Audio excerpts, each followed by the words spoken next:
और axiom 4 mission से अंतरिक्ष यात्रियों की वापसी आज 17 दिन बाद आईएसएस से वापस आएंगे शुभांशु शुक्ला धरती पर लौट रहे हैं।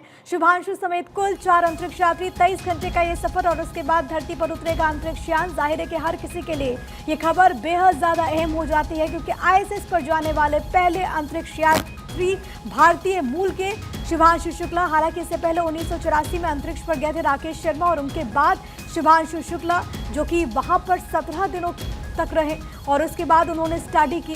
अब उनकी वापसी हो रही है तो जाहिर है कि हर कोई उस पल के इंतजार में है। दूसरी तरफ आप देखिए कैसे देश भर में पूजा हो रही है। आपको ये भी पता चले कि शुभांशु के परिवार वाले भी लगातार बस एक टक उनको देखना चाहते हैं। हालांकि वहां पर शुभांशु ने जो स्टडी की, जो तस्वीरें भेजी, प्रधानमंत्री से उनकी बातचीत हुई, हर एक लम्हा बहुत खास हो जाता है। 3 खास मेहमान इस वक्त मेरे साथ मौजूद हैं। सुशील कुमार साइंटिस्ट के तौर पर, ध्रुवी शाह स्पेस साइंटिस्ट हमारे साथ मौजूद है। इसके अलावा डॉक्टर राम श्रीवास्तव भी साइंटिस्ट हैं। आप तीनों का मैं स्वागत करती हूँ और हम आगे चर्चा करेंगे।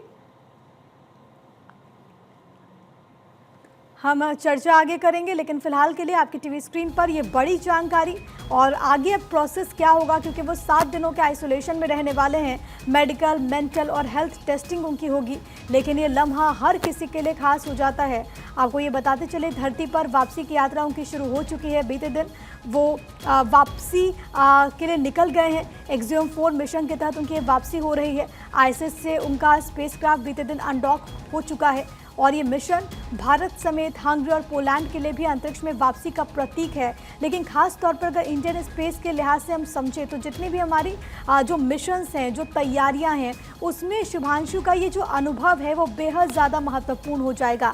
दरअसल शुभांशु शुक्ला भारतीय वायुसेना के ग्रुप कैप्टन है। एक लंबा चौड़ा उनका अनुभव रहा और इस पूरे आप देखेंगे मिशन में भी तो बतौर कैप्टन उनकी भूमिका बहुत ज़्यादा अहम हो जाती है। पायलट के तौर पर उनकी भूमिका बहुत ज़्यादा अहम हो जाती है। अब सबको इंतज़ार है कि कब वो वापस आएँ और उसके बाद वो तस्वीर, वो लम्हा, उनके अनुभव क्या कुछ रहे क्योंकि इससे पहले जब शुभांशु वहाँ पर मौजूद थे आईएसएस में तो जब भी उन्होंने भारत धरती पर बात की, भारत में प्रधानमंत्री से उन्होंने संवाद किया, स्कूली बच्चों से बात की, उन्होंने राकेश शर्मा को उस बात को दोहराया है और ये कहा कि आज भी अंतरिक्ष से हिंदुस्तान सबसे अच्छा दिखता है। उन्होंने कहा कि सारे जहां से अच्छा हिंदुस्तान हमारा, एक बार फिर से उन्होंने इस बात को दोहराया है। तो ये दरअसल वहाँ पर उनके अनुभवों को जोड़ता है। वो वीडियोस भी सामने आए थे जब वहाँ पर वो बताते हैं कि किस तरीके से जो पानी के बुलबुले हैं वो हवा में नज़र आते हैं। तो ये पूरा सफ़र बेहद ज़्यादा उनका खास रहा है। 2 खास मेहमान इस वक्त आपको स्क्रीन पर नज़र आ रहे हैं। सुशील कुमार साइंटिस्ट के तौर पर, इसके अलावा डॉक्टर राम श्रीवास्तव साइंटिस्ट के तौर पर हमारे साथ मौजूद हैं। ध्रुवी शाह स्पेस साइंटिस्ट हमारे साथ थोड़ी देर में जुड़ेंगी। आप दोनों का मैं स्वागत करती हूँ और सबसे पहले सुशील सर आप ही के साथ चर्चा की शुरुआत करते हुए मैं चाहूँगी कि स्प्लैश डाउन का जो पूरा प्रोसेस होने वाला है वो ज़रा आप हमारे दर्शकों को सरल शब्दों में बताएं कि क्या कुछ होने वाला है और ये पूरा जो प्रोसेस होगा वो कितनी देर का होगा धरती पर। देखिए अभी जो ये वहाँ से टोटल जो टाइम लगेगा इन्हें, अभी टोटल ये मानिए आपके एक्सियम 4 से वो डिटैच हो गया है और वहाँ से अभी ये मिशन थोड़ा सा एक्सटेंड हुआ है क्योंकि वहाँ पर मौसम खराब था वहाँ पर और वहाँ पर ये माने कि इसमें टोटल 22 आवर्स एंड 4 मिनट्स लगेंगे और टोटल ये उसके बाद में ये प्रशांत महासागर में सैन डिएगो में कैलिफोर्निया में ये अराउंड 3 PM के आसपास में ये आज ये वहाँ पर सी में ये उतरेगा और टोटल ये माने कि हमारे जो साइंटिस्ट हैं शुभांशु शुक्ला, उन्होंने टोटल बस साइंटिफिकली बताना चाहूँगा कि जो हमने वहाँ पर प्लान किया था 7 इंडियन जो एक्सपेरिमेंट किए और तो उसका जो हमारा प्लान जो है, क्योंकि हमारा अभी नेक्स्ट 2027 में गगनयान भी जाएगा, उसके लिए बहुत ही यूजफुल होगा और टोटल 7 एक्सपेरिमेंट्स इन लोगों ने भारतीय उससे किए। जो सबसे इम्पोर्टेंट है वो बेसिकली नेक्स्ट टाइम में जो हमारा वहाँ पर मायोजेनेसिस यानी मांसपेशियों में जो डीके होता है उसे समझने के लिए इन्होंने एक बहुत ही इम्पोर्टेंट एक्सपेरिमेंट किया वहाँ कि उसे रोकने के लिए और कुछ सूक्ष्म जीवों पर भी इन्होंने कार्डिग्रेड्स एक सूक्ष्म जीवों पर अंतरिक्ष में उनके जीवित रहने की क्षमता और तनाव, यानी यदि वो कैसे माइक्रोग्रेविटी में जीवित रह सकते हैं। और एक वहां पर बीज अंकुरण वहां पर बेसिकली इंपॉर्टेंट है कि हम फसलों की खेती की संभावना तलाशें वहां पर अंतरिक्ष में, क्योंकि फ्यूचर प्लान के लिए बहुत ही इंपॉर्टेंट है। और माइक्रो एल्गी, यानी वहां पर भोजन की बड़ी समस्या होती है, तो हम भोजन में वहां पर ऑक्सीजन, बायोफ्यूल और ये और बहुत इम्पोर्टेंट भी हो जाता है, खास तौर पर सर जो हमारे स्पेस मिशन है उनके लिए भी।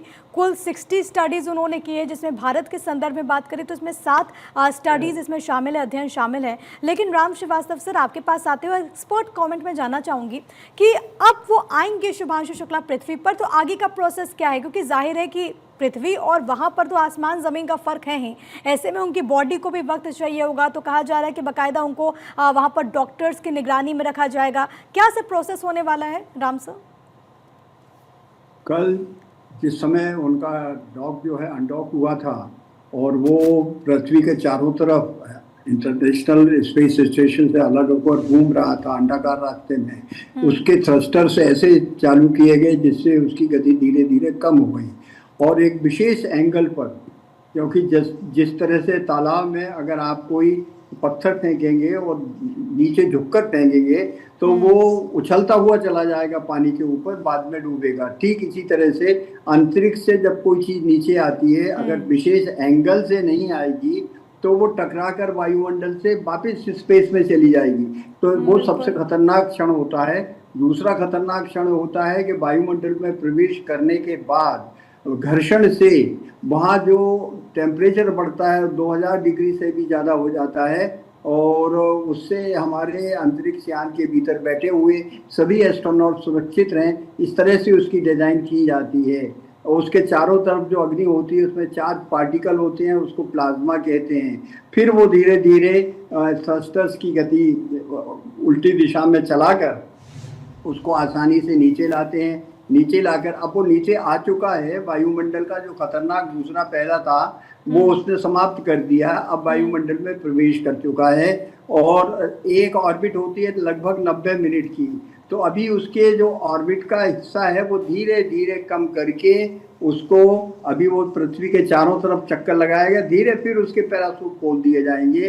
और पैरासूट खोलने के बाद गणना इस तरह की गई है, पूरा ऑटोमेटिक सिद्धांत है कि वो कैलिफोर्निया के पास समुद्र में फ्लैश करेगा। जैसे ही गिरेगा आसपास से नावें उनके पास पहुंच जाएंगी, उस कैप्सूल को निकाल लिया जाएगा, उसको लैब में ले जाएंगे जहाज में रख के। फिर वहां से अंतरिक्ष यात्रियों को जिस तरह से उनको सुरक्षित क्वारंटाइन में रखा जाएगा, उनकी जांच की जाएगी। क्यों शून्य गुरुत्वाकर्षण में रहने के बाद मनुष्य की जो रीढ़ की हड्डियां होती हैं, उनके जो गुर्जे होते हैं वो खुल जाते हैं, दूर दूर हो जाते हैं। आदमी की हाइट जो है बढ़ जाती है और उसमें बहुत सारे अंतर आते हैं। मसल्स को वहाँ पर माइक्रोग्रेविटी में रहने के बाद उनकी जो स्ट्रेंथ होती है वो चेंज हो जाती है, तो निश्चित रूप से उनको चलने में बड़ी दिक्कत होती है। इसलिए गोदी में उठाकर उनको ले जाया जाएगा और धीरे धीरे वहाँ उनका पूरा मॉनिटरिंग किया जाएगा। और इसके बाद जब वो आए और सर तब बताएंगे कि देखा भी था कि सुनीता विलियम्स जब पृथ्वी पर आई थी तो उसी तरीके का प्रोसेस हुआ था सर। लेकिन एक बार फिर से चर्चा में वापस लौटते, आज के दिन की सबसे बड़ी खबर है कि आज वापस आ रहे हैं पृथ्वी पर शुभांशु शुक्ला। खास मेहमान हमारे साथ लगातार मौजूद है। ध्रुवी, आप ही से सवालों में चाहूंगी कि आप बिल्कुल एक लेमैन को समझाइए कि शुभांशु शुक्ला के वापस आने से और जो उन्होंने स्टडीज पूरे 18 दिनों के दरमियान की है स्पेस में, कितना फायदा भारत को पहुंचने वाला है।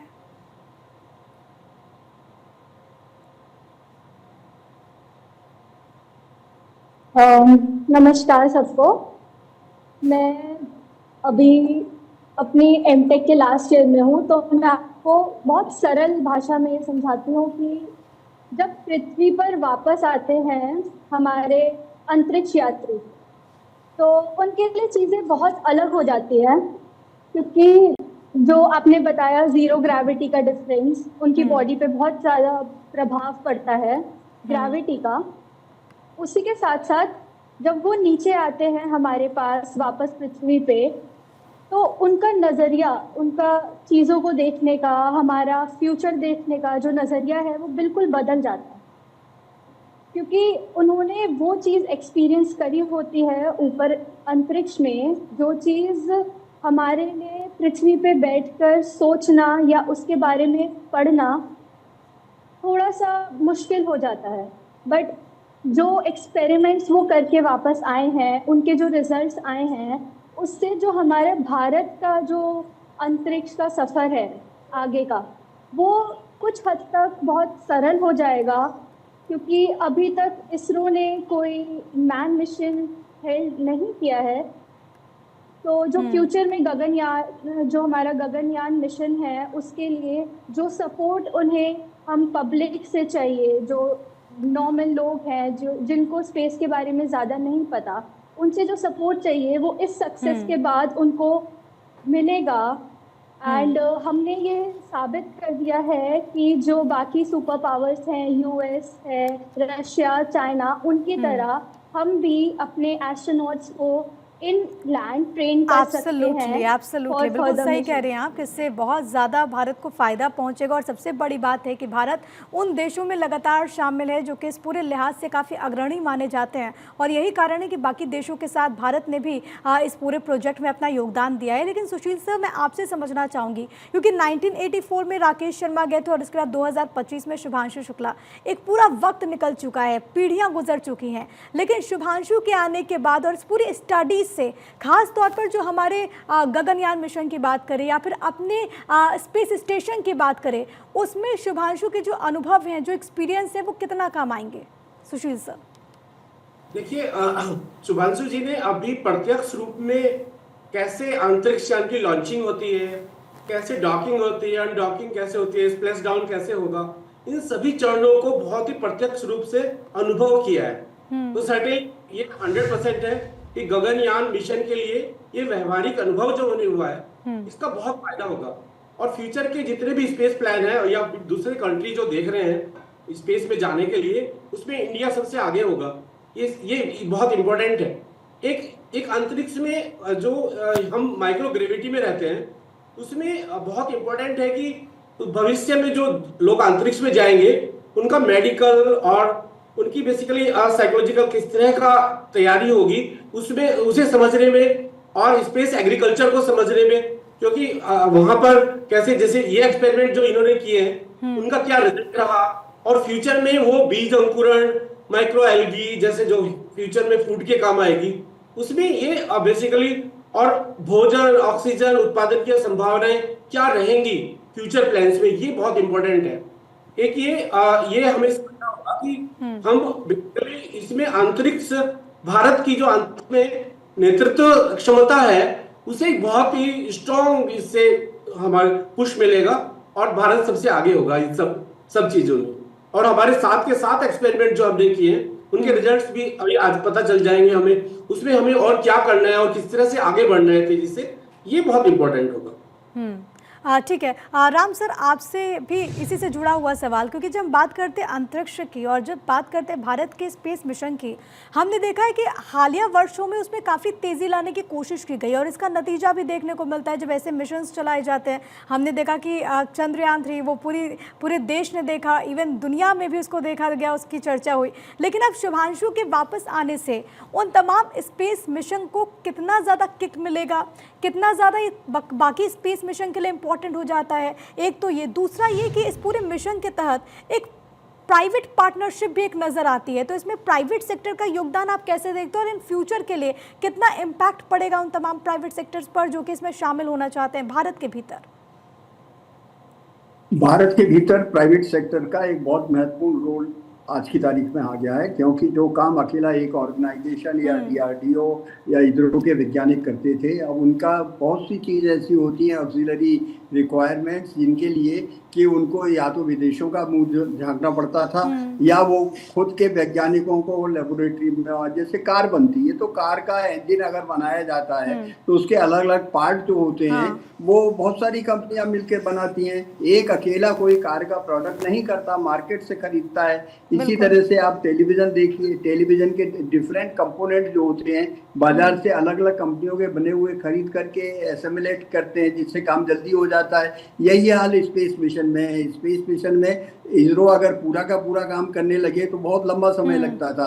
अब जो है प्राइवेटाइजेशन करने के कारण जो है 300 से ज़्यादा कंपनियां इनके मदद के लिए आ गई हैं, जो डिफरेंट पार्ट्स जो हाईली टेक्निकल है और उसमें उनकी पेटेंट भी है, वो चीज़ें सप्लाई करेंगी। अभी मेरे विचार में जो सबसे सक्सेसफुल एक्सपेरिमेंट हमारे सुमांशु शुक्ला ने किया है वो किया है, क्योंकि भारत का जो मिशन है वो टाइम बाउंड टारगेटेड है। हमको 2047 में हर हालत में चंद्रमा पर तिरंगा झंडा फहराना है। उसके लिए ये आवश्यक है कि हम और पहले सर भारत बिल्कुल का हम ये अपना फहराएंगे स्पेस और शटल लगातार बनाएं। भारत बुलंदियों के झंडे गाड़ रहा है। आप तीनों का मैं बहुत धन्यवाद इसमें एक हमारे चीज बता साथ। देता हूँ आपको। आप सब बिल्कुल 30 सेकंड में सर, वक्त की थोड़ी सी कमी है। एक चीज बता देता हूँ, हमने पहली बार वहां पर मेथी और मूंग का जर्मिनेशन करके ये पता लगाया है कि इनका अगर हम वहां पर प्रोडक्शन करेंगे शून्य गुरुत्वाकर्षण में तो भविष्य की यात्राओं के लिए, अंतरिक्ष यात्रियों के लिए, भोजन के लिए एक सब्स्टिट्यूट हो सकता है। Thank you so much Priya sir, ji. बहुत बहुत शुक्रिया आप तीनों का हमारे साथ जुड़ने के लिए, चर्चा में शामिल होने के लिए।